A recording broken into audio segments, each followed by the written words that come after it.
ज्ञान के दाता हई मोरी माता कि जानेल संत सुजानी। दास चरण नित ध्यान लगौले बा करी अरजी आए महारानी। एगो माई का गीत बा, आई सुनल जाओ।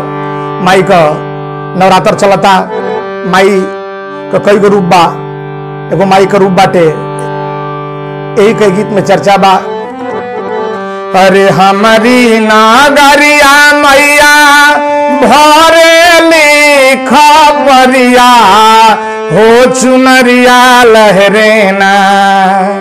हमारी नागरिया मैया भरे लिख परिया हो चुनरिया लहरे ना। घूमे खोरिया की खोरिया हो चुनरिया लहरे ना। घूमे खोरिया की खोरिया हो चुनरिया लहरे ना। हमारी नागरिया मैया भरे लिखा परिया हो चुनरिया लहरे ना। हो चुनरिया लहरे ना। घूमे खोरिया की खोरिया हो चुनरिया लहरे ना।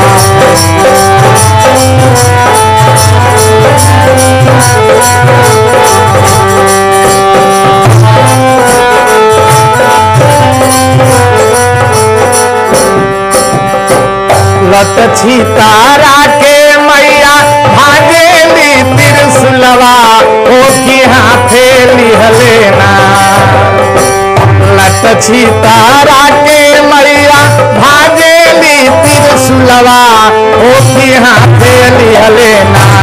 चमके भाला तारुअरिया हो चुनरिया लहरेना। चमके भाला तारुअरिया हो चुनरिया लहरेना।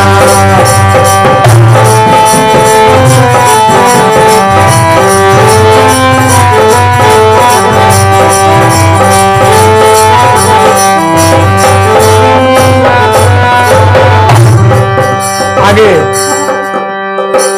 सोन के कांगनवा मैया चांदी के पायलिया ओ की छम छम बाजेना। सोन के कांगनवा मैया चांदी के पायलिया ओ की छम छम बाजेना।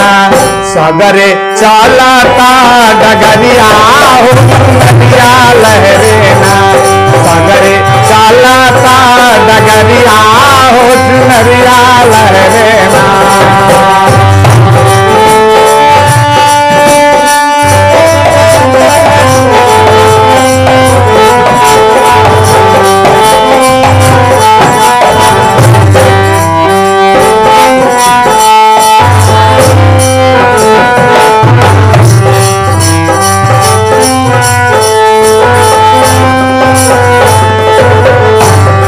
अंत में गीत का भाव बा, कैसे माई के भक्त निहोरा करता। मैया के भाजा झूल चढ़ैबो हम के सरिया ओ की लिपि पोतीना। मैया के भाजा झूल चढ़ैबो हम के सरिया ओ की लिपि पोतीना। रखबो अपनी बछरिया हो चुनरिया लहरेना।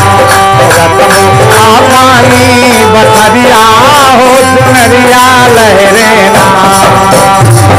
हमारी नागरिया मैया भरे लिखा परिया हो चुनरिया लहरेना।